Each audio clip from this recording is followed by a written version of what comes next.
Bodhisattva doctor Babasaheb Ambedkar ह्या महामानवांना अभिवादन करून उपस्थित उपासक उपासिका,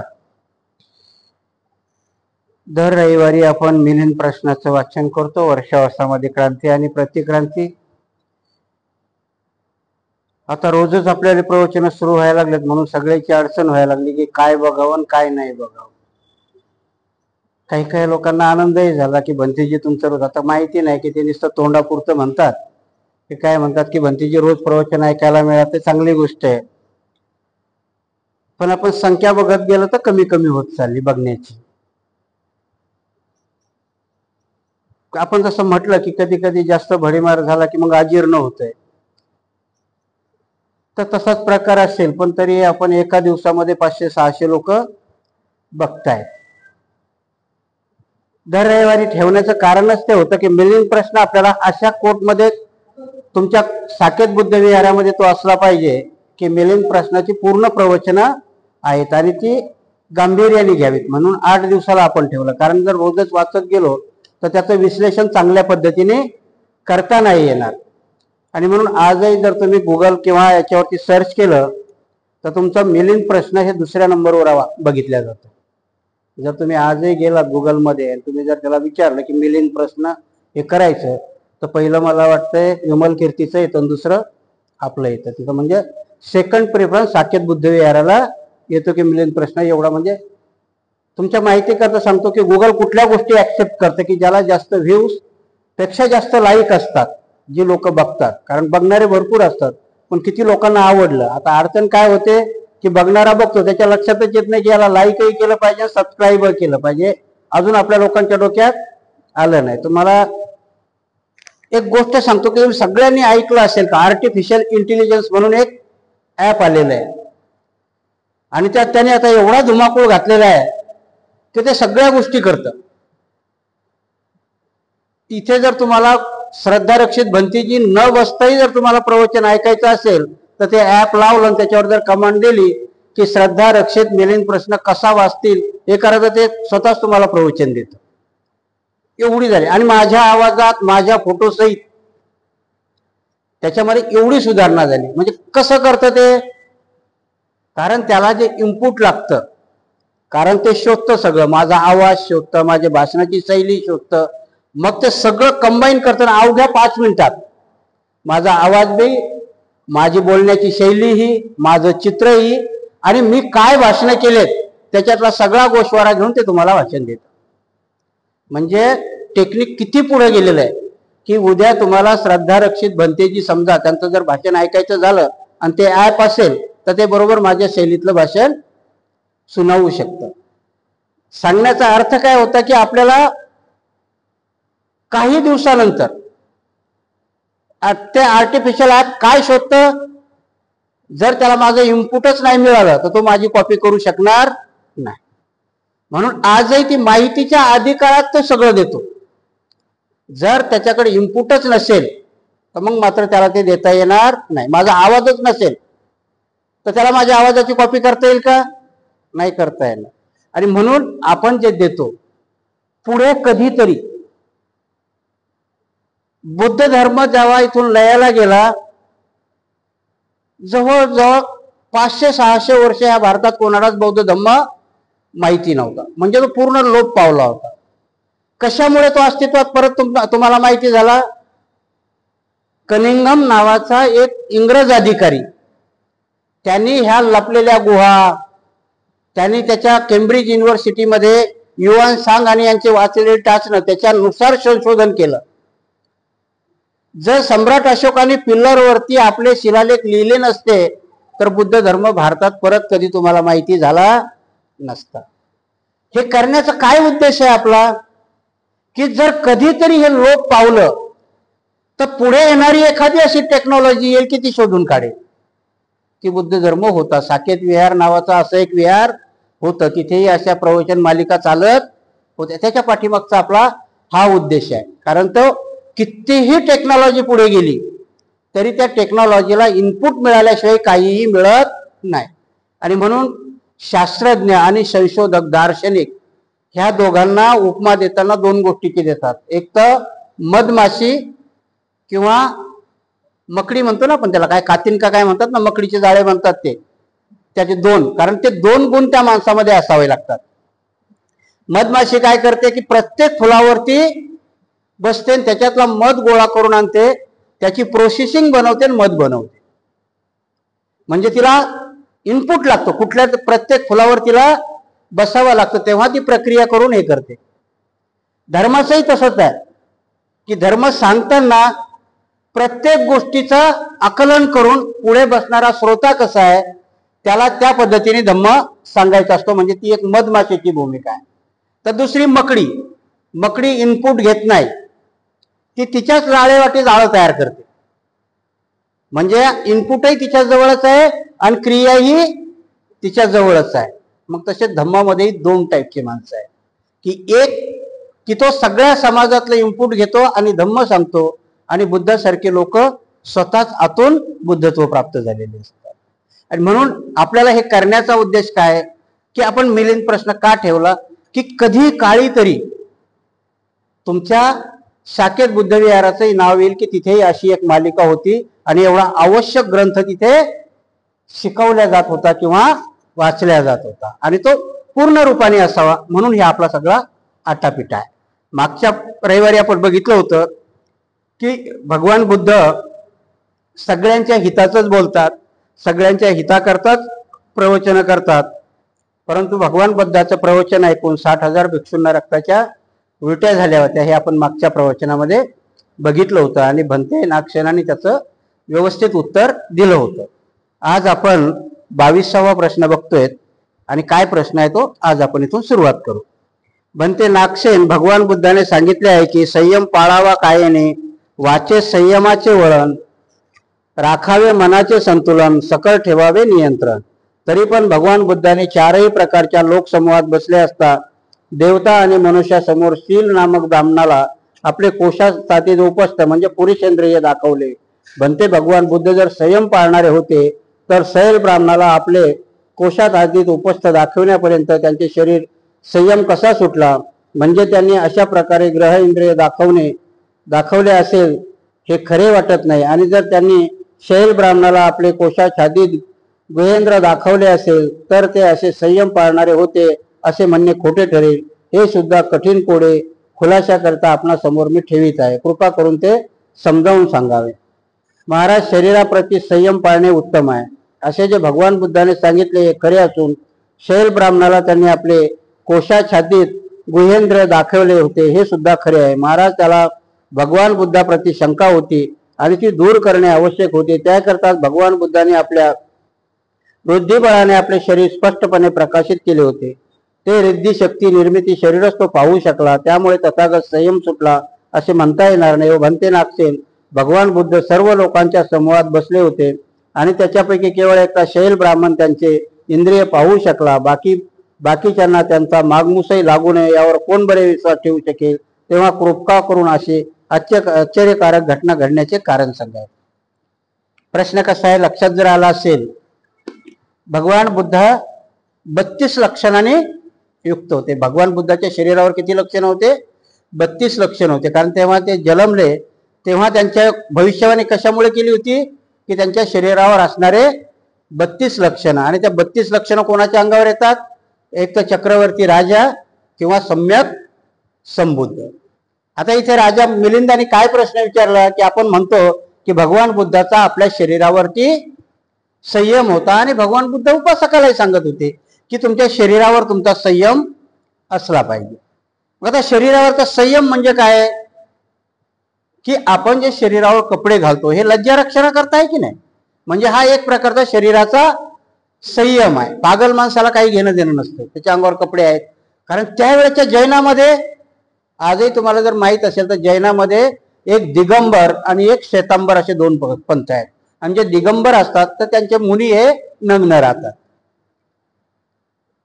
त्यावेळेच्या भगवान बुद्धाच्या शिष्यांनी नग्नतेला मान्यता दिली होती का? नाही, जैनांनी दिली होती. आणि समकालीन धम्म आहे ते. आणि मग अशा वेळेस राजा मिलिंद प्रश्न विचारतो की शैल नावाच्या ब्राह्मणाला भगवान बुद्धांनी आपल्या शरीराचा जो इंद्रिय आहे पुरुषाचं ते दाखवलं होतं. आणि जर असं असेल तर मग भगवान बुद्धाचाही आपल्या शरीरावरती संयम नव्हता. ह्या दोन्हीतून कुठलं तरी खोटं आहे. आता ही गोष्ट आपल्याला कळायला हवी की का ते दाखवलं गेलं. शैल ब्राह्मणाला, त्या शैल ब्राह्मणाचा काका खूप मोठा भिक्षू होता भगवान बुद्धाच्या काळामध्ये, आणि तो म्हातारा झाला होता. आणि उडत उडत वार्ता कानावरती आली की भगवान सम्यक संबुद्ध निर्माण झाले. त्याच्या हाताखाली असणारे 30 शिष्य, त्याच्यामध्ये हा शैल ब्राह्मण आहे. तर हा ऍक्च्युली आपल्या महाराष्ट्रातली कथा आहे. पैठणची पोतन म्हणतात की नाही, इथे त्या ब्राह्मणाची कथा आहे. तो ब्राह्मण त्याच्या हाताखाली असणाऱ्या त्या भिक्षूंना, त्यांना तो सांगतो की आता मी म्हातारा झालो, इथून मला आता बिहारमध्येच होतं ना, तिथे जाणं मुश्किल आहे, म्हणजे महाराष्ट्रातून तिथे जाईपर्यंत मी रस्त्यातच मरेल. तर त्याच्या शिष्यांना तो सांगतो, त्याच्यामध्ये तो शैल ब्राह्मण आहे, की तुम्ही जा, लोक म्हणतात सम्यक संबुद्ध निर्माण झाले, तुम्ही तिथे भेटा, माझ्या वतीने त्यांनी पहा. पण त्या शैल ब्राह्मणाला तो इन्स्ट्रक्शन देतो की कुणीही सम्यक संबुद्ध म्हणू शकेल. तर तो ब्राह्मण त्याला लक्षणं सांगतो की भगवंताच्या शरीरावर काय काय लक्षण आहे, पहिले हे लक्षणं तू बघ, आणि हे लक्षणं जर असतील तरच त्या बुद्धाला तू वंदन कर, माझ्यातर्फेही वंदन कर आणि माझ्यातर्फे सांग. ही त्याची कथा आहे. आणि भगवान बुद्ध परचित्तगामी आहेत. आणि जेव्हा हे लोक पायी पायी प्रवास करून भगवान बुद्ध श्रावस्तीमध्ये आहेत, त्या विहारामध्ये जेव्हा पोहोचतात तेव्हा सगळेजण बघतात आणि सगळेजण चकित होतात. पण या शैल ब्राह्मणाला त्याच्या चुलता आणि गुरु त्यांनी सांगितलं होतं की तसाच मोहित होऊ नकोस, अगोदर त्यांच्या शरीरावर ते लक्षणं आहेत का ते बघ. आता हा शैल ब्राह्मण वरवरचे सगळे लक्षणं बघत होता, याला 30 लक्षणं दिसत होती. पण जे वस्त्राने आच्छादलेलं आहे, जे भगवान बुद्धाचं उपस्थ म्हणतात, ज्याला लिंग म्हणतात, ते त्याला दिसत नव्हतं. आणि भगवान बुद्धाचं लिंग हे आच्छादित होतं. म्हणजे त्याला आपण जर जसं बघितलं की आपण जनावरांचे लिंग बघतो की नाही, जनावरांचे लिंग हे आच्छादित असतात, संभोगाच्या वेळेसच ते लिंग तुम्हाला दिसतं. तसं भगवान बुद्धाचं होतं. आणि मग त्याला ते दिसायला मार्ग नव्हता. आणि भगवान बुद्धांनी परचित्तगामी आणि त्यांनी ओळखलं की शैल ब्राह्मणाच्या मनामध्ये कसली घालमेल सुरू आहे. याला याच्या गुरुनी सांगितलंय, कारण जोपर्यंत माझ्या अंगावरचे 32 लक्षणं याला दिसणार नाहीत तोपर्यंत हा काही प्रणाम करणार नाही, तोपर्यंत तो मुक्त होणार नाही. हे भगवान बुद्धाला कळालं. आणि म्हणून भगवान बुद्धाकडे रिद्धी सिद्धी होती. भगवान बुद्धाच्या शरीरामधून 6 रश्मी निघत होत्या. 6 रश्मी म्हणजे 6 किरण. आजही तुम्ही जर तुमच्या पंचशिलाचा झेंडा लावता की नाही, हे कशाचं प्रतीक आहे? भगवान बुद्धाच्या शरीरातून निघणाऱ्या किरणाचं प्रतीक आहे. आणि मग भगवान बुद्धांनी जेव्हा बघितलं की त्याच्या मनामध्ये द्विधा स्थिती चालू आहे, आणि ही द्विधा स्थिती जर अशीच राहिली तर तिथं याचा गुरु बसलेला आहे, हा काही त्याला सांगू शकणार नाही. याच्या बरोबरचे 29 जण भगवान बुद्धाच्या त्या सभेमध्ये आरांतही झाले. हा फक्त तिथेच बसलाय. ते 2 त्याला अंगावरचे चिन्ह दिसत नाही, कारण हा पुतण्याही आहे. त्या गुरुचा कोण आहे? पुतण्या आहे. आणि याला परत जाऊन त्यांना सांगायचंय, महाराष्ट्रात परत यायचंय. आणि भगवान बुद्ध ते ओळखतात. 29 जण आरांत झाले त्या सभेत, हा झाला नाही. हा लक्षण नंतर मग भगवान बुद्ध त्याला सिद्धिबलाने आपल्या ते 2 लक्षणही त्याला दाखवतात. हाच प्रश्न राजा मिलिंद विचारतो की जर त्यांनी रिद्धी बलाने दाखवले तरी भगवान बुद्धाचा आपल्या शरीरावरचा संयम सुटला असा होतो.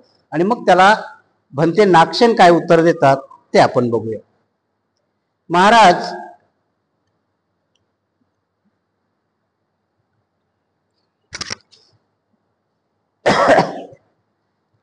त्या आजाराची उपमा देतात त्यांना आणि सांगतात, महाराज ज्याच्या सभोवार त्यांच्या नातेवाईक आणि मित्र लोकांचा घोळका उभा आहे, असा एखादा आजारी माणूस आपण कधी पाहिला आहे काय? होय भंते, पाहिला आहे. महाराज ज्या आजाराने तो त्रस्त झालेला आहे त्याच्या वेदना त्या इतर लोकांना होऊ शकतात काय? नाही भंते, त्या आजारामुळे होणाऱ्या वेदना तो एकटा आजारी माणूसच भोगू शकतो. महाराज याच उदाहरणाप्रमाणे ज्याला शंका आली होती त्यालाच भगवान बुद्धाने आपले उपस्थ दाखवले. आजाराची उपमा देतात ते भंते नागसेन सांगतात. आता आपणही दवाखान्यात आजारी माणसाला बघायला जातो की नाही, एखाद्याचा ऍक्सिडेंट झालाय, पाय मोडला, हात मोडला, त्याच्या वेदना आपल्याला कळतात का?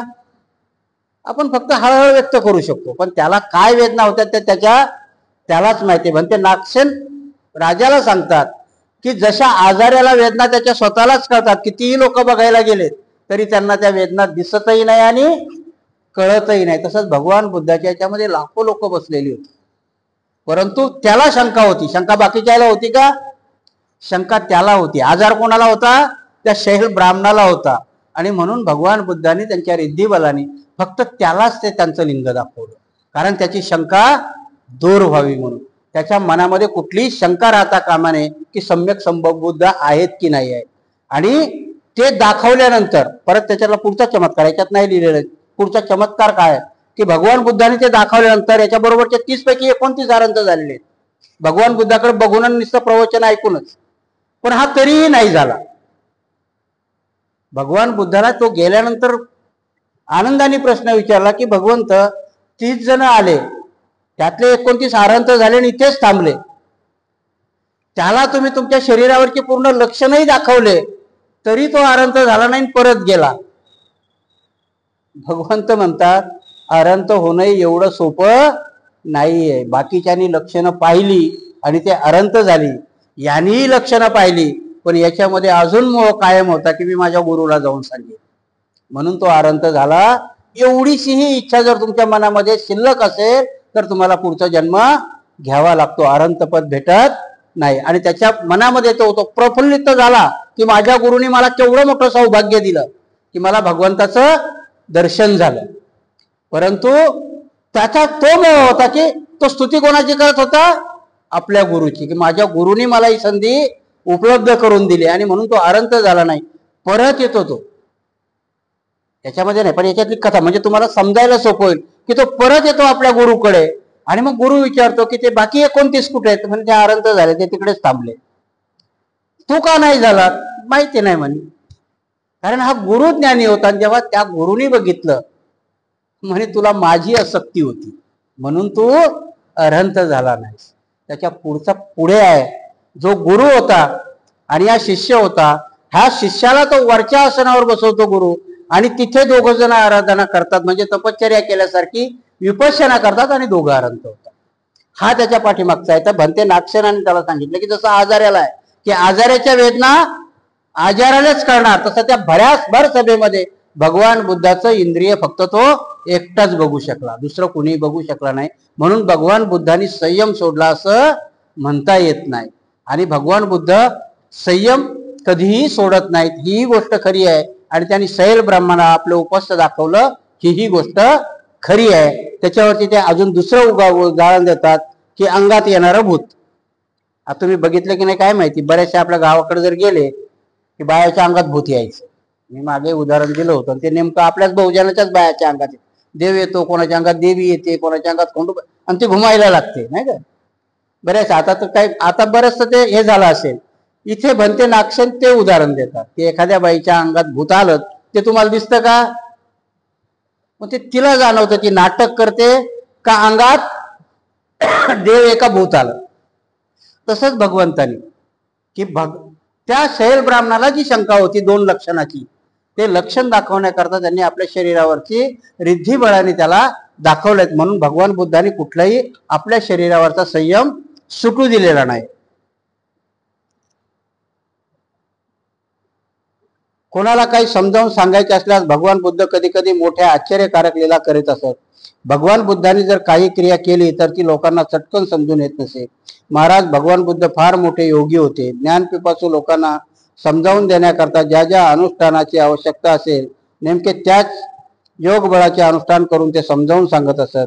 महाराज आजारी माणसाला ज्या ज्या औषधाने आजार मुक्त करता येईल वैद्य लोक त्याला त्याच औषधी देतात.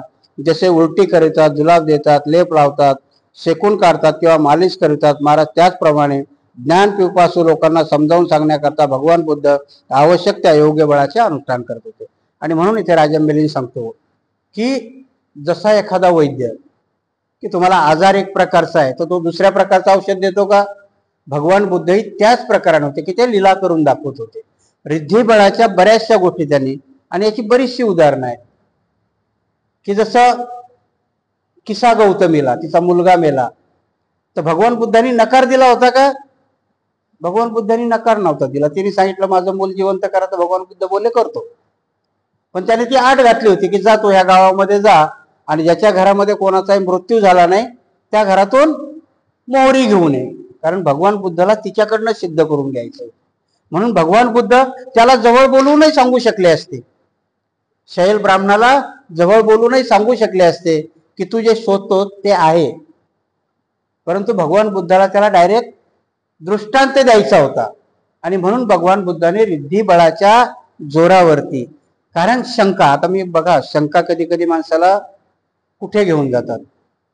आत्ताच्या परिस्थितीमध्ये जर तुम्हाला सांगितलं तर आपल्याकडं ज्ञान रक्षित भंतेजींना भगवान बुद्धाच्या अस्थी आणलेल्या आहेत. सगळ्याच जणांनी विश्वास ठेवलाय का त्याच्यावर? एका महाशयानं तो पोलीस स्टेशन मध्ये कंप्लेंट केली, हे भगवान बुद्धाच्या नावावर अंधश्रद्धा पसरवतात, खरंच आणल्यात का निस्तेच काय केल्यात. पोलीस स्टेशन मध्ये कंप्लेंट केली एका पठ्ठ्याने. भंतेजीला बोलून घेतलं पोलीस लोकांनी. भंतेजी म्हटले आता मला तर काही त्याचा पुरावा द्या, कारण मला श्रीलंकेतून भेटल्यात, मग काय करणार. ही गोष्ट श्रीलंकेच्या भंतेजीला माहिती झाली. त्यांनी महावंश ग्रंथाचा पॅरेग्राफ आणि सर्टिफिकेट हेच पाठवून दिलं भंतेजीकडे की बुद्धाची असते. आणि मग शंकेखोर कशा शंका असतात आपल्याला, बुद्धाला मरून 2700 वर्ष झाले, खरंच असते शिल्लक राहिल्यात का. वैज्ञानिक दृष्टी जेव्हा तुम्ही शंका घेता तेव्हा दुसरा भाग तुम्ही विसरता. मोहनजोदडो, हडप्पा, सिंधू संस्कृतीमध्ये 2 शहरं सापडली. ही त्याच्यामध्ये काय सापडलं होतं, जशी भांडी सापडली तसे माणसाचे शरीराचे सापळेही सापडले होते. आणि ती सभ्यता किती वर्ष जुनी आहे, 3000 वर्ष. 3000 वर्षाचा सापळा सापडू शकतो. 2700 वर्षाची बुद्धाची 600 वर्षापूर्वी इसवी सन पूर्व, ते इसवी सन पूर्व 3000 आहे आणि हे इसवी सन पूर्व 600, म्हणजे 5600 वर्षापूर्वीच्या कलेक्टर सायन्सने सिद्ध केलं. आमची शंका घेतात की ते खरंच अनंताच्या अस्थी आहेत. म्हणजे शंका घ्यायला कुठे आणि शंका सिद्ध करायला कुठे, ह्या 2 मार्ग असतात. तसंच भगवान बुद्धाविषयी त्यांच्या काळामध्ये बऱ्याच लोकांनी शंका घेतल्या होत्या ना, की खरंच बुद्ध झालात का तुम्ही. ह्या शैल ब्राह्मणाला तोच प्रश्न पडला होता की हे सम्यक संबुद्ध खरंच आहेत का. आणि मग काय कसोटी होती, तर त्यांच्या अंगावरचे 32 लक्षणं, त्यातले उघड शरीरावर दिसणारे 30 होते, पण 2 शरीराच्या आत म्हणजे कपड्याच्या आत झाकलेले होते, ते दाखवून होतं. जसं की काही गोष्टी एखादा वैद्य तुम्हाला जसं औषध देतो नेमकं त्याच रोगावरती देतो, दुसऱ्या रोगावर देता येईल का. इथे भंते नागसेन सांगतात की जसा वैद्य ज्या रोगाचं औषध त्याच रोगावर देतो, तसंही भगवान बुद्ध आपल्या लीला त्याच्याच करता करत होते की पुढच्याला परत इत्तगामी श्रीद्धी सिद्धी कशाला म्हणतात. आता आपल्या लोकांचं खरं अजूनही करतात, मग अजून का होत नाही. अंगुलीमाल अरहंत झाला आणि अंगुलीमालाच्या सूत्र म्हटल्याने अवघडलेली बाई प्रसूत झाली. लोक म्हणतात आता का नाही एखादा अंगुलीमाल जन्माला आहे. आत्ताही अंगुलीमाल जन्माला येईल, पण अंगुलीमाल बनता तर आलं पाहिजे की नाही तुम्हाला. अंगुलीमालाने 999 खून केले, परंतु एवढा संयमी झाला की त्याला नंतर त्यांच्या नातेवाईकांनी दगडाने मारलं तरी ह्या माणसाने चकार शब्दही उच्चारला. आता तसा भिक्षू भेटेल का तुम्हाला. आणि मग तसा भिक्षूच नसेल तर त्याची क्रिया सत्य होईल का. म्हणून काही गोष्टी ह्या जोपर्यंत आपण तिथे जात नाही, म्हणून भगवान बुद्धाने सांगितलं की मी रस्ता दाखवलाय, मी रस्त्याचं वर्णन सांगे. इथं बसून समजा तुम्हाला माहितीये की स्टेशनला जायचं रस्ता माहितीये, इथून गेलात तर मिल कॉर्नरला जा, मिल कॉर्नरवरून रिक्षा पकडा, रिक्षा पकडून स्टेशनला जा. इथं बसल्या बसल्या रस्ता पाठ आहे ना तुम्हाला, पण तुम्ही नाही गेलात त्या रस्त्याने स्टेशनला पोहोचाल का. रस्ता तर माहिती आहे, तिथपर्यंत डोळ्यासमोर आलं तर दिसतंय, पण चाललेच नाही तर स्टेशनला नाही पोहोचणार.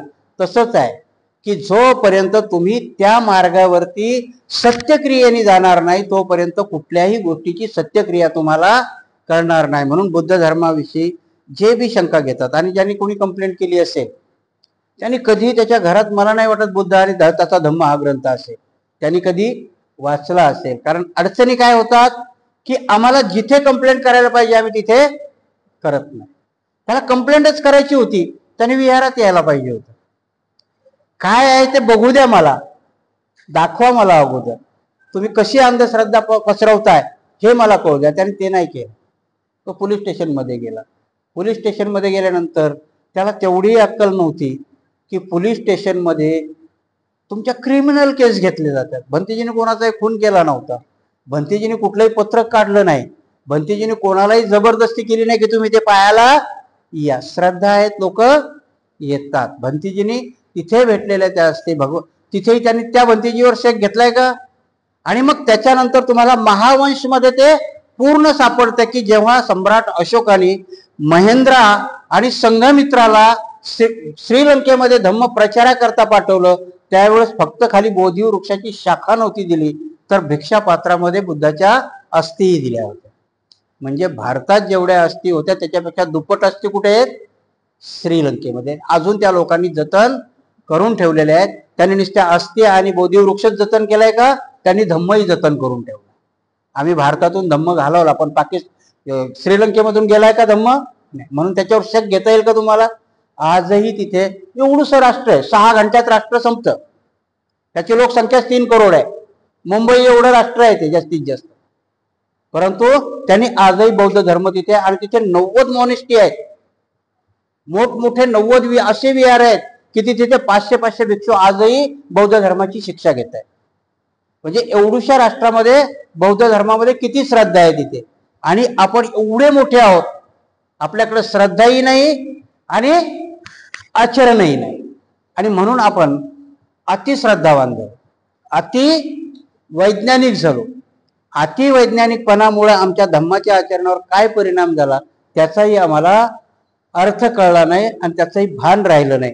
आणि म्हणून आज आपण हा जो प्रश्न विचारला गेलाय, काय प्रश्नाचं आहे की भगवान बुद्धाने आपल्यावरती संयम नाही ठेवला. भगवान बुद्धाने 4000 लोक बसलेले याच्यामध्ये, त्याच त्रिपिटकामध्ये अंगुलीमाल भंतेजीची कथा येते की अंगुलीमाल भंतेजीला जेव्हा ते सुधरायला जातात तेव्हा ते चालतात असे, आणि अंगुलीमाल त्यांच्या मागे पळतोय, तरी पण बुद्ध त्यांना सापडत नाही. हे चमत्कार होता का? ऍक्च्युली हे रिद्धिबळ होतं, भगवान बुद्धाचं रिद्धिबळ. भगवान बुद्ध त्या वनाकडे निघालेत, सगळे लोक सांगतायत त्यांना की श्रमण जाऊ नका, तो डाकू आहे तिकडे, तो मारतोय. यांना माहिती होतं तो माझ्याशिवाय सुधारणार नाही, मीच त्याला सुधरवू शकतो. आणि का सुधरवू शकतो ते चित्तबळाने बघितलं होतं त्यांनी. 999 त्या जंगलाच्या वाटेने जाणं लोकांनी सोडलं होतं, कारण तो 30-35 लोकांनाही आवरत नव्हता. परंतु एवढ्या याच्यामध्येही आई त्याला भेटायला जात होती, कारण तो आईला मारत नव्हता, आईला भेटत होता. परंतु जेव्हा 999 खून झाले आणि 15 दिवस त्याला कुणीच मारायला भेटलं नाही, तेव्हा त्याच्या चित्तात आलं की आज आई आली की आईला मारणार आणि माझे 1000 बळी पूर्ण करणार. ते भगवंताला कळतं. आणि त्याला माहिती आहे अंगुलीमालामधलं साधुत्व अजून जिवंत आहे, आणि याने जर आईचा खून केला तर हा जिंदगीत कधीही आरंत होऊ शकणार नाही. कारण जो आई आणि वडला, 4 गोष्टी अशा आहेत की जो आई वडिलाचा खून करतो तो कधीही निर्वाणाला जाऊ शकत नाही. आणि भगवंताला जेव्हा ते कळलं तेव्हा भगवंत निघाले त्याला हे करायला दिलं. म्हणून भगवंताजवळ हे रिद्धिबळ होतं. ह्या रिद्धिबळाच्या जोरावरच ते बरेचसे काम करत होते. कारण धम्म समजून देताना जेव्हा वाणीने समजून दिला तेव्हा त्यांना काही गोष्टी रिद्धिबळाने समजून सांगावा लागल्या, कारण त्यांनी आईला धम्म सांगायला ते तुषित देशात गेलेले आहेत. आता ह्या गोष्टी आपल्याला अवैज्ञानिक वाटतील. आजही जर आपण शिकल्या सवरल्या लोकांना काय झालं, आपल्या डोक्यावरून माझ्याच जायच्या. मी जेव्हा ग्रस्त आयुष्यात होतो ना, अति होतं ना, म्हणून भंतीची लोकांना परेशान करायचं मी कसं शक्य. पण जेव्हा चिवर अंगावर घेतलं, जेव्हा अभ्यास करायला सुरुवात केली आणि जेव्हा कळायला सुरुवात केली, म्हणून मी सांगतो ना की बाबासाहेबही धार्मिक का झाले.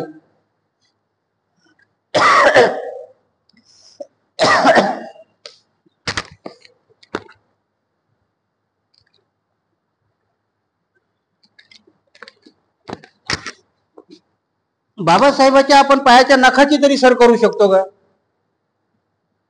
तरी बाबासाहेबांनी मग बुद्ध का स्वीकारला? जर बाबासाहेबाचे आपण विचारच करायचा तर बाबासाहेब युरोपमध्ये शिकलेत ना. त्यावेळेची युरोपची परिस्थिती काय आहे? चंगळवाद आहे. खा प्या मजा करा हा चंगळवाद आहे. तिथेही बाबासाहेब वाहवत गेलेत का त्याच्यात? बाबासाहेबांनी जेव्हा या बौद्ध धर्माचा अभ्यास केला तेव्हा या सगळ्या गोष्टी ऍक्सेप्ट केलेल्या आहेत ना, की बुद्ध धर्म खरोखर आहे. बुद्ध धर्मामध्ये आचरण केल्यानंतर निर्वाण प्राप्त होतं आणि बुद्ध आणि त्याचा धम्म याच्यामध्ये बाबासाहेब ह्या गोष्टी सगळ्या लिहितात. चिंचेची गोष्ट लिहितात, अंगोलीमालाची गोष्ट लिहितात बाबासाहेब बुद्धाने त्याचा धम्मग्रंथामध्ये. क्रांती आणि प्रतिक्रांतीमध्ये बाबासाहेबांनी कठोरपणाने प्रतिक्रांतीचं विश्लेषण केलंय. रामावरती कृष्णावरती टीका केली, परंतु बुद्धाच्या परिप्रेक्षमध्ये त्यांना खाली ठेवलं. आणि बुद्ध कसे वैज्ञानवादी होते, बुद्ध कसे विज्ञानाने त्यांनी विज्ञानाच्या दृष्टीने कसे. आता जर तसं बघितलं की ह्या जमान्यामध्ये मोबाईल ही एक जादूच आहे ना, चमत्कार आहे की नाही. त्याला कुठे वायर जोडलेलं नाही, कुठे काही नाही. अमेरिकेत बसलेला माणूस अवघ्या 5 सेकंदामध्ये तुमच्याशी वार्तालाप करतो. चमत्कार आहे की नाही. कशाचा चमत्कार आहे? विज्ञानाचा चमत्कार आहे. भगवान बुद्धांनी त्यावेळेस विज्ञानच सांगितलं होतं, विज्ञानाचे चमत्कार सांगितले होते. भगवान बुद्धांनी कधी सांगितलेलं का मेलेला माणूस मी जिवंत करतो म्हणून? भगवान बुद्धांनी निर्वाण सांगितले आणि भगवान बुद्धांनी मरणाचे 3 प्रकार सांगितले. भगवान बुद्धांनी कधीही त्याला कुठलं म्हणता येईल की आपण अंधश्रद्धेचे चमत्कार भगवान बुद्धांनी कधी सांगितले नाही.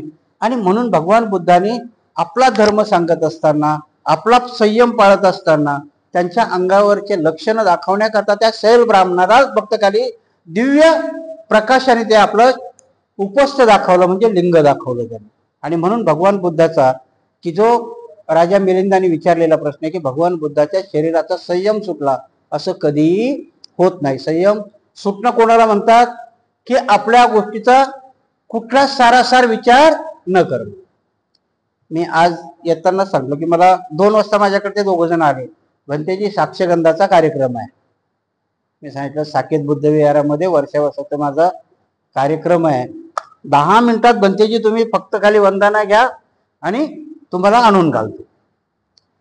म्हटलं बघा बरं, कारण आपल्या लोकांचं काही वेळेवर होत नाही.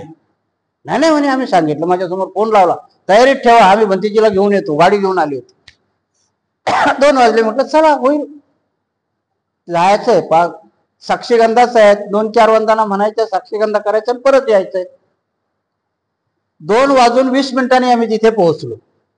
मला स्टेजवर नेऊन खुर्ची नेऊन ठेवलं, पाण्याची बॉटल आणून दिली आणि मग जे सुरू झालं त्यांच्यावालं की त्या आहेर का काय म्हणतात, आता साक्षगंधामध्येही आहेर सुरू केलेत त्यांनी. त्याच्यावर बसवायचे, साडी चोळी दे, त्याला टायर टोपी दे, फोटो काढ, सुरू झालं. माझी चुळबुळ मी मोबाईलमध्ये बघतोय. 2:45 वाजले, 2:50 झाले, 2:55 झाले. जे मला नियालाची गजन आले त्यातलं एक पण दिसाना. तर आता काय करायचं म्हटलं. मग माईक घेतला हातात आणि मग त्याच्यात थोडस सभ्य भाषेत बोललो. जे कोणी व्यवस्थापक असतील त्यांनी जरा इकडे यावं. त्यातले 2 जण मग धावत आले.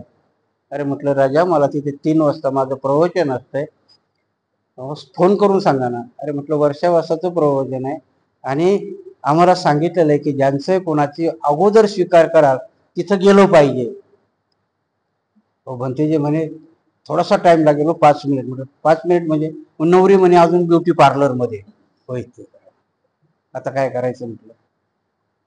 आणि नवरदेव आलाय म्हणे, स्टेशनला आलाय. हॉल कुठे? संजय शिरसाटच्या घराजवळ. आता काय करायचं म्हटलं. मला मोठी पंचायत पडली. मग त्यांना मी हळूच एकाच्या कानात म्हटलं, एक काम कर, कुणी इथं बौद्धाचार्य असेल, साक्षगंध आहे, लग्नाला मी नक्की येईल, मी जातो. आता म्हटलं मला थोडी नेऊन सोडणार आहे, आपण आपली रिक्षा पकडावी आणि गाव. कारण 3:55 तिथेच झालेले होते. 3ही वाजले त्या 5 मिनिटात. मी म्हटलं आता इकडे येऊन, तर तेवढ्यात त्यांना जरा अजूनही म्हणजे भंतेजीचा सत्कार करतात. एक मोटरसायकल घेऊन आलं माझ्या पाठीमागे. नाही म्हणे भंतेजी तुम्ही रिक्षा नका जाऊ, मोटरसायकलवरती मी नेऊन सोडतो.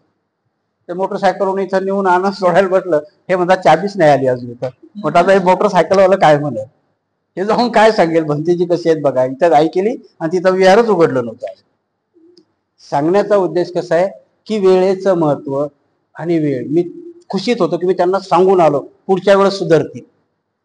ह्या गोष्टी अशा आहेत की आपण धर्मग्रंथ हे असेल की भगवान बुद्धाच्या काळामध्ये भगवान बुद्धांनी धम्म का पूर्ण जम्बूद्वीपात गेला. आताच्या एवढे तर साधनही नव्हती ना. आणि भगवान बुद्ध का पूर्ण जम्बूद्वीपात फिरलेत का? बाबासाहेबही पूर्ण महाराष्ट्रात फिरलेत का? आणि म्हणून ह्या गोष्टी जेव्हा होतात तेव्हा तुमच्या मधला, तुमच्या अंगात असणारा सत्वपणा हाच तुम्हाला पुढे घेऊन जात असतो. आणि म्हणून राजा मिलिंदाने विचारलेला प्रश्न की भगवंतानी संयम सोडला होता का? तर बिलकुल नाही. कारण भगवंताला पुढे बसणाऱ्या माणसामध्ये धम्म सांगणं जरुरी होतं. 4000च्या लोकांमध्ये फक्त त्यांच्या शरीरावरचे लक्षण कोण बघू शकला? तर तो शाल ब्राह्मणच बघू शकला. कारण हे भगवान बुद्धामध्ये रिद्धिबल होतं, तसं आपल्यामध्ये नाही. आता रिद्धिबलाची जर परीक्षाच करायची असेल तर त्यावेळेचं रिद्धिबल वेगळं होतं, आताचं रिद्धिबल वेगळं. रिद्धिबल जर तुम्ही आताचं बघायला गेला तर आपण त्याला विश्वसनीयता म्हणू, आहे की नाही? की एखाद्या भिक्षूविषयी किंवा एखाद्या माणसाविषयी त्यांनी काढलेले शब्द किंवा त्यांनी केलेली कृती, त्याच्यावर आपल्या माणसाचा कोणाचा कधी विश्वास बसतो? की त्या माणसाची विश्वसनीयता कायम असेल. ज्ञानरक्षित भंतीजींनी अस्तित्व आणल्या, शंका घेणारे महाराष्ट्रात अर्धी लोक. तेही नाराज झाले. करायचं काय म्हणे? मला अस्थी श्रीलंकेच्या भंतीजीने दिल्या. इथे तर पोलीस स्टेशन मध्ये कंप्लेंट की हा भंतीजी अंधश्रद्धा पसरवतो. म्हटलं जा ना, तुम्ही काय असं एखादं पत्रक काढलंय का? तुम्ही सांगितलं ज्याच्या श्रद्धा असतील त्यांनी यावं, नसतील त्यांनी नाही यावं. आणि जेव्हा आपण धम्माच्या अनुयायांनी शंका घ्यायला निर्माण करतो तेव्हा ते 3 लोकांनी दिलेली कंप्लेंट, भंतीजी गेले तिथं पोलिसांनीच सांगितलं की ही केस आमच्यावाली पोलीस स्टेशन मध्ये क्रिमिनल होतो ना. FIR कशाचा होतो? क्रिमिनल. 2 गोष्टी आहेत, दिवाणी आणि क्रिमिनल. तर ह्या भंतीजीने काही कोणाचा खून केला नाही. एखाद्याचा खून केला आणि त्या अस्थी घेऊन आले असं काही झालेलं नाही. ह्या भंतीजीने काही तुम्हाला पत्रक काढून हे नाही केलं. ते त्यांच्या प्रवचनात सांगतात, ज्याला यायचं ते येतात, ज्याला तिथं दर्शन घ्यायचं ते घेतात, ज्याला नाही घ्यायचं ते भंतीजी काही कोणाच्या घरी गेले नाही. त्याला ते समजून सांगितल्यानंतर पण भंतीजी आली, भंतीजी नाराज होते. मग आम्ही सांगितलं एक काम करा ना, की जिथे अस्थी आहेत ज्यांनी तुम्हाला दिल्यात त्यांच्याकडे काही ना काहीतरी लिगल पुरावा असेल की नाही.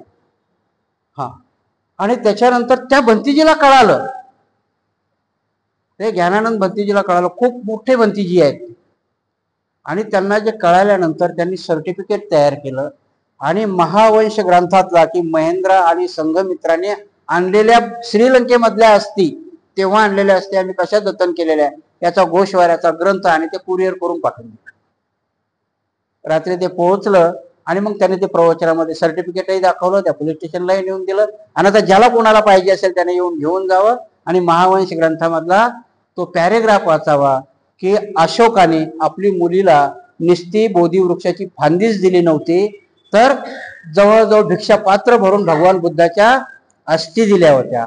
आणि ज्यांना कुणाला जी शंका आहे की भगवान बुद्धाच्या अस्थी एवढ्या दिवस टिकतात का, 15,000 वर्षापूर्वीचा डायनोसरचा सांगाडा शोधून काढला. डायनोसर कसा सापडलेला? डायनोसरचा सांगाडा. आणि तो किती हजार वर्षापूर्वीचा आहे? 15,000 वर्षापूर्वीचा. ते तर जाऊ द्या, सिंधू संस्कृतीचा मोहनजोदडो आणि हडप्पा या सिटीमध्ये जे शरीराचे सापळे सापडले ते इसवी सन पूर्व 3000 वर्षापूर्वीचे. राखीगडीची संस्कृती तिच्यामध्ये जे कलेक्टर सापडले ते 7000 वर्षापूर्वीचं, इसवी सन पूर्व. भगवान बुद्धाच्या अस्थी तर इसवी सन पूर्व 600 वर्षापूर्वीच्या आहे. आणि बुद्धाच्या अस्थी ह्या कधीही संपत नाहीत. भगवान बुद्धाच्या शरीराच्या मांसाचेही गोळे बनतात, ते जळत नाहीत.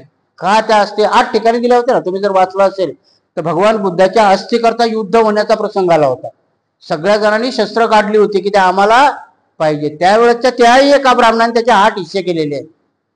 8 हिस्से करून ते प्रत्येकाला दिलेले आहेत. आणि मगधाला त्यावेळेस मिळालेल्या अस्थी त्या अशोकाकडे आहेत. आणि सम्राट अशोकाचं जम्बूद्वीपावरती जेव्हा राज्य आलं तेव्हा त्यांनी प्रत्येक स्तूप जिथं होती तिथल्या उकरून त्यांनी प्रत्येक 82,000 स्तूप बनवून परत ज्या उरलेल्या अस्थी होत्या त्या श्रीलंकेला पाठवल्या. हा त्याच्या पाठीमागचा इतिहास आहे. आम्हाला जिथे शंका घ्यायला पाहिजे तिथे आम्ही घेत नाही. शंका हे श्रद्धेचं उगमस्थान आहे. शंका जरूर घ्यायला पाहिजे, पण त्या शंकेच्या मुळापर्यंत जाऊन त्याचं निरसन करायला पाहिजे. नुसते शंका घेऊन सोडून दिलं मग तुम्ही संपला. शंका घेतल्यानंतर तुम्हाला तिच्या मुळापर्यंत जाता आलं पाहिजे. आम्ही नुसती शंका घेतो आणि सोडून देतो. शंका न घेता तिच्या मुळापर्यंत जाणं आणि मग त्याला, कारण श्रद्धा आणि अंधश्रद्धामध्ये एवढी पतली लाईन आहे की तुम्ही श्रद्धेतून कधी अंधश्रद्धेत जाता याचा पत्ताही लागत नाही. आपल्यातही अंधश्रद्धा सुरू आहेत असं नाही, मला काय म्हणजे भिक्षूचाही साईड नाही घ्यायची, अंधश्रद्धा भिक्षूनेही सुरुवात केली नाही असं नाही, परंतु कुठे श्रद्धा आहे आणि कुठे अंधश्रद्धा आहे हे बुद्धांनी सांगून ठेवलंय आम्हाला. भगवान बुद्ध जेव्हा महापरिनिर्वाणाच्या लास्ट स्टेजला असतात तेव्हा आनंदाला सांगतात ते की आनंद तुम्ही माझ्या शरीराची पूजा करू नका. त्रिपिटकात आहे ते, भिक्षूला शरीराची पूजाच नाही करायला सांगितले. महापरिनिर्वाण सूत्रामध्ये ते आहे, पण आता आम्ही करतो. त्यांच्या शरीराची पूजा म्हणजे मूर्तीची पूजाच आहे ना. त्यांच्या पुढे फुलं बिलं नाही सांगितलं भिक्षूला करायला, उपासकाला करू द्या. तर का? कारण उपासकाला तुम्हाला माहिती आहे काय आहे, कारण तुम्ही धम्म शिकताय, तुम्हाला विनय पिटक माहिती आहे, ते उपासकाला नाही. त्यांना करू द्या, त्यांना ती प्रेरणा मिळेल आणि ते करता करता त्यांच्या लक्षात येईल. ह्या अशा गोष्टी आहेत. आणि म्हणून भगवान बुद्धांनी त्यांच्या स्वतःच्या जीवनामध्ये स्वतः केलेले रिद्धिबलाचे चमत्कार काही ठिकाणी आहेत, पण त्यांनी कोणालाही परमिशन दिली नाही चमत्कार करायला. आणि म्हणून हे प्रश्न निर्माण झाले की राजा मिलिंदांनी प्रश्न विचारला की भगवान बुद्ध जर संयमी होते, कारण संयम हा खूप मोठा विनय आहे. मागच्याच प्रवचनात मी तुम्हाला सांगितलं होतं की एका सभेमध्ये माणूस शिव्या देतो. हे लोक खूप उदाहरण सांगतात की तो भगवान बुद्धाला शिव्या देत होता आणि भगवान बुद्ध ऐकत होते. आणि त्याच्या पुढची स्टेज आहे की ते त्याला बोलवून घेतात आणि त्याला सांगतात की तुझ्याकडे असणाऱ्या सोन्याच्या मोहरा जर तू मला देऊ केल्या आणि मी नाही घेतल्यात तर कोणाजवळ राहतील, तर तो म्हणतो माझ्याकडेच राहतील. तसंच आहे तू शिव. तेव्हा त्याला कळतं की किती संयमी आहेत भगवान बुद्ध. आणि एवढा संयमी जर मला गुरु भेटला तर तो भगवान बुद्धाचा भिक्षू होतो आणि पुढे आरंभतो. तसाच पद्धत आहे इथे की त्या शाल ब्राह्मणाला कोणी सांगितलं होतं? त्याच्या गुरुनी, की तू तसाच मोहित हो नको. मागे तुम्हाला शुद्धोधनाची गोष्ट मी सांगितलेली आहे की त्यांनी जो बी दूध पाठवला भगवान बुद्धाकडे तो तिकडेच भिक्षू होत होता.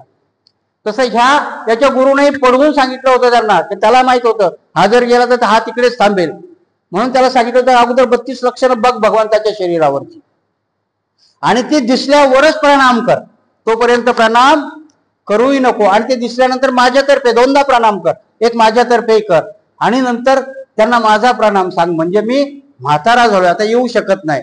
याच्या त्या गोष्टी करता भगवान बुद्धांनी परचित्तगामी असल्यामुळे भंते नागसेन सांगतात की त्या शाल नावाच्या ब्राह्मणाला भगवान बुद्धांनी स्वतःचं उपस्थ दाखवलं, ते कुणालाही दिसलं नाही. की जसं मग हे बरेचसे उदाहरणं देतात की जशा आजारी माणसाच्या वेदना ह्या आजारी माणसालाच कळतात, दुसऱ्याला कळतात का? नाही कळत. त्याचप्रमाणे भगवान बुद्धाच्या वस्त्राच्या आतलेही अवयव फक्त त्या ब्राह्मणाला दिसले, कारण ते भगवान बुद्धांनी आपल्या रिद्धिबलाने दाखवले होते. ह्या जसं ही प्रत्येक गोष्ट भगवान बुद्धाने रिद्धिबलाने सिद्ध केली, तद्वतच आपण हे काही गोष्टीच्या शंका न घेता, शंका ही श्रद्धेचं उगमस्थान जरी असलं तर शंका आली तर मात्र तिच्या शेवटापर्यंत गेलं पाहिजे. ज्या गोष्टीची आपल्याला शंका आली त्या गोष्टीचं निरसन करून आणि मग आपलं मत बनवलं पाहिजे. शंका घेऊन सोडून दिलं तर त्याला अंधश्रद्धा म्हणता येणार नाही. तुम्ही जर शंका घेतली तर त्या शंकेच्या मुळापर्यंत जाऊन त्याचा शोध घेतल्यानंतर ती जर खोटी ठरली तर मग मात्र तिला सोडून देणं आणि ती जर खरी ठरत असेल तर तिला अंगीकार करणं हे बौद्ध धर्माचं ब्रीद आहे. राजा मिलिंदाला ह्याच पद्धतीने भंते नागसेनाने समजून सांगितलं की भगवान बुद्धाचे दोन्ही वाक्य खरे. सारीपुत्र जेव्हा म्हणतात की भगवान बुद्ध एवढा संयमी माणूस किंवा संयमी पुरुष महापुरुष कुठेही तुम्हाला भेटणार नाही, ते खूप संयमी, नुसते काया वाच्या मनानेच नव्हते तर ते शरीराने संयमी होते. तर दुसऱ्या ठिकाणी त्यांनी शाल्व नावाच्या ब्राह्मणाला आपलं उपस्थ रिद्धिबळाने दाखवलं होतं. हेही गोष्ट खरी आहे. का दाखवलं होतं तर मी त्याची स्टोरी तुम्हाला सांगितली. आणि कसे संयमी होते तर ते सारीपुत्रांनी सांगितलेलं वाक्य तेही खरं होतं. हे दोन्ही प्रश्न आणि दोन्ही वाक्य भगवान बुद्धाचे आहेत. तिथे राजा मिलिंदाचं समाधान होतं. मला वाटतं तुमचंही झालं असेल असं गृहीत धरून आजची धम्मदेशना आपण इथेच थांबूया.